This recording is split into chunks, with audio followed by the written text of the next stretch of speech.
But I read in the papers all week, we all read in the papers, that in the black community, mothers are worried about their children getting home from school without being killed by a cop. What world are we living in? That doesn't happen. It does not happen. Good afternoon. My name is Mike O'Meara. I'm the president of the New York State Association of PBAs. And I just want to talk to you, the press, and I want to talk to the police officers. 375 million interactions with the public every year. 375 million interactions. Overwhelmingly positive responses. Overwhelmingly positive responses. But I read in the papers all week, we all read in the papers, that in the black community, mothers are worried about their children getting home from school without being killed by a cop. What world are we living in? That doesn't happen.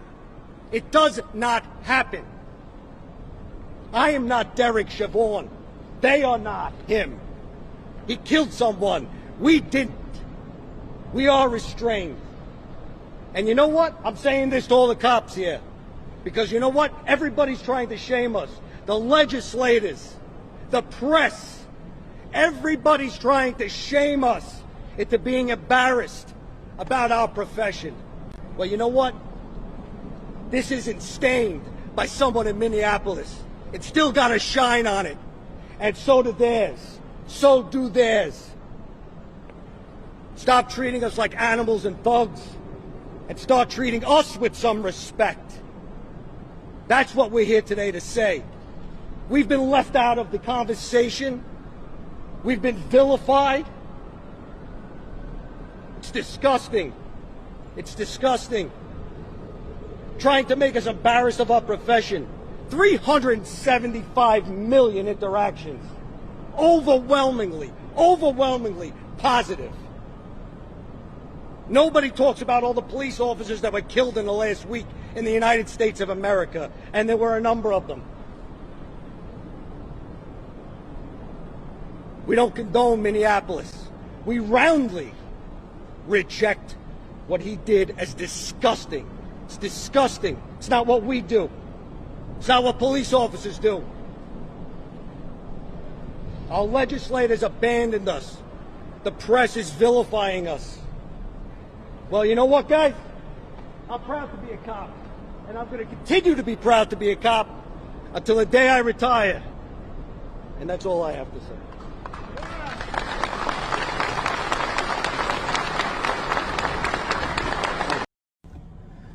My name is Michael Cini. I wanted to make a quick video after seeing one recently from a fellow police officer who pointed out and was very verbal about his thoughts that I believe many of us share. I decided to make my own video, encourage others to do the same. What we've seen in recent months is none other than what I believe is going to be viewed as one of the biggest power grabs in American history. We've seen the Constitution seemingly suspended and constitutional rights of citizens tossed aside under the guise of safety and security, something that we've seen before as well.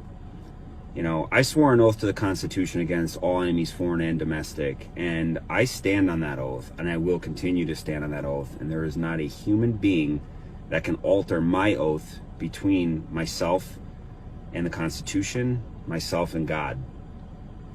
You know, choice means having multiple options. If you find yourself only looking at what you see on one news source or the other, that's not choice. You're just falling in line.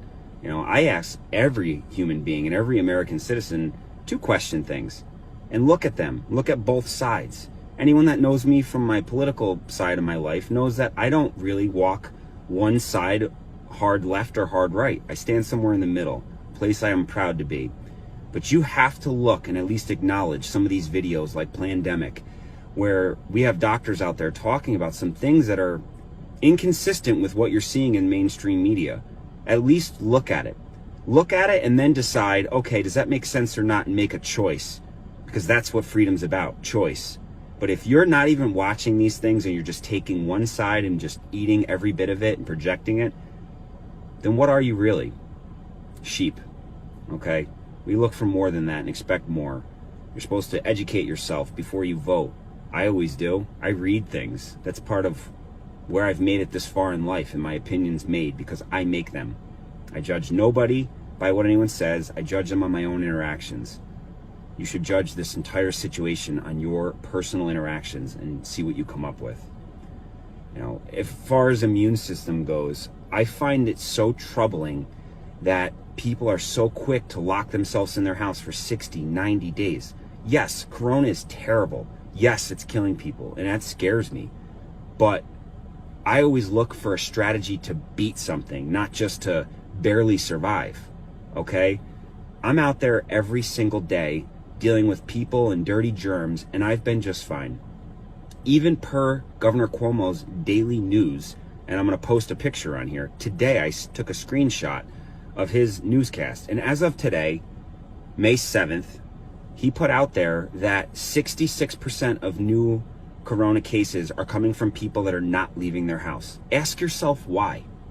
Well, if you look at any of these doctors that recently put a video up about your immune system, it's that every one of us goes out there and touches dirty germs all day, every day. Children do it all during your existence. And those germs ultimately serve to increase and boost your immune system's ability to fight common things, like even say a cold. Now, ask yourself, if somebody's in their house for 120 days surrounded by Lysol and no new germs, no immune system activation from 90 days of being around the same exact things, what do you think is going to happen in the fall when they start to leave their house?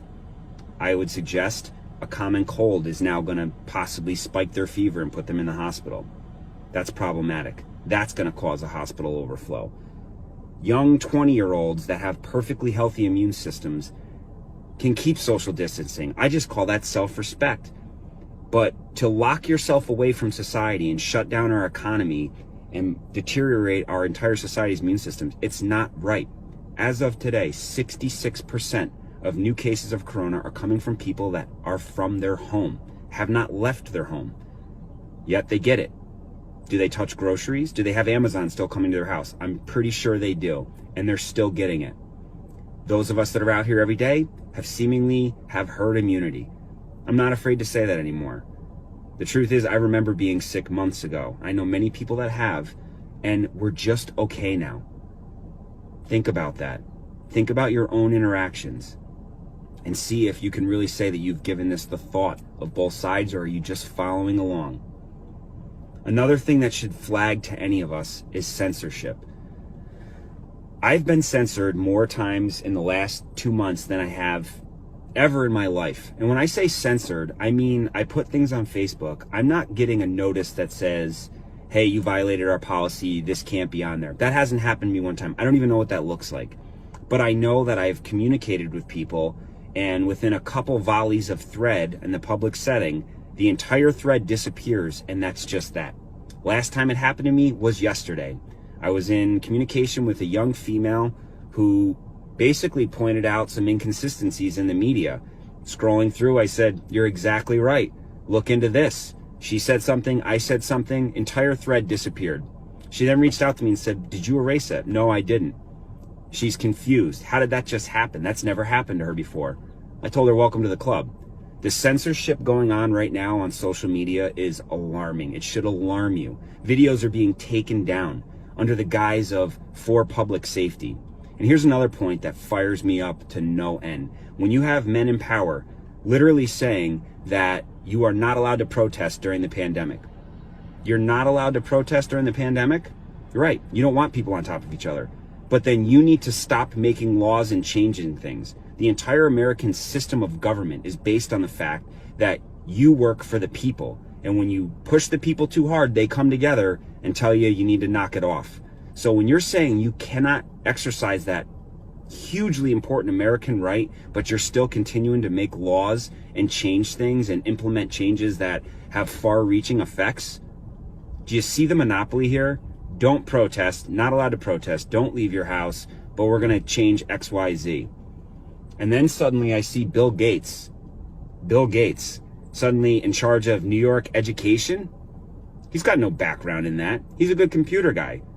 I don't buy any of this. You want to change our entire way of life based on something that has a kill. It does kill, but at a smaller number than they've projected. And some people are willing to change our entire way of life. I despise every single time I'm forced as a healthy person to walk around here with a mask on. I don't like it. It's unconstitutional. It is completely unconstitutional. So if you're okay with it, at least be able to admit and say, yes, it is unconstitutional, but I support breaking the Constitution from time to time. But don't sit here and say somehow that anybody that dissents your opinion that you should be locked in your house for 3 months or 4 months is somehow not supporting the team. I'm out here supporting the team every day. I've served in combat theaters all over this world. And there's that other point I wanted to make. This other police officer did too. He's an Army Special Operations operator, and now he's a police officer. And he brings a great point, and it hit me hard this morning when I watched his video. He says flat out, you know, how terrible combat is, and that a lot of these people don't understand how close it could be when you really start trampling on people's rights for them to rise up. That is part of the American spirit. And we're seeing these people start to talk, and the chatter's up, hence, you know, all the suppression on social media. I've been overseas and I've been in combat, and it's terrifying. And that was in a country that has been abused for hundreds of years under a complete and utter dictatorship. And with old equipment and limited supplies, they put up one heck of a fight. Those of you out there that think that somehow Americans are just going to roll over and continue to let you trample all over their rights, especially you police officers, I will tell you, I am not naive to what some of the people in this world have, and Americans especially, the kind of hardware they keep locked in deep, dark places. And I am well aware of their fighting spirit, because 5 years ago, 6 years ago, I was one of them too.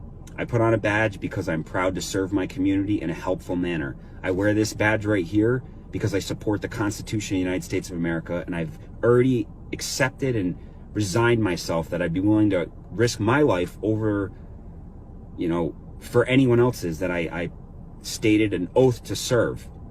In this case, me being verbal right now is the same exact concept. People need to open their eyes.